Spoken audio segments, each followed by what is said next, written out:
राजकीय सत्ता मिळवायची असेल, ती टिकवायची असेल, तर समोर कोणीही असो, त्यांच्या विरोधात लढावंच लागतं. त्यालाच तर राजकारण म्हणतात.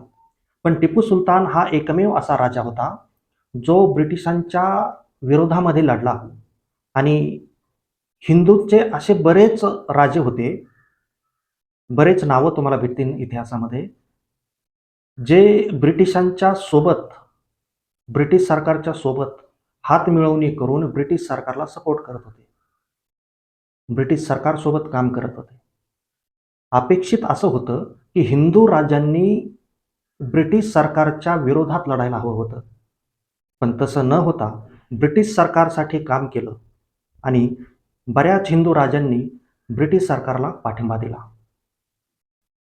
म्हणून एक गोष्ट आपण इथे लक्षात घेतली पाहिजे की तुलना करणे, द्वेष पसरवणे आणि इतिहासाची तोडमोड करून स्वतःच्या राजकीय फायद्यासाठी इतिहासाचा वापर हे आपल्या नेते मंडळीला सोयीस्कर वाटतं.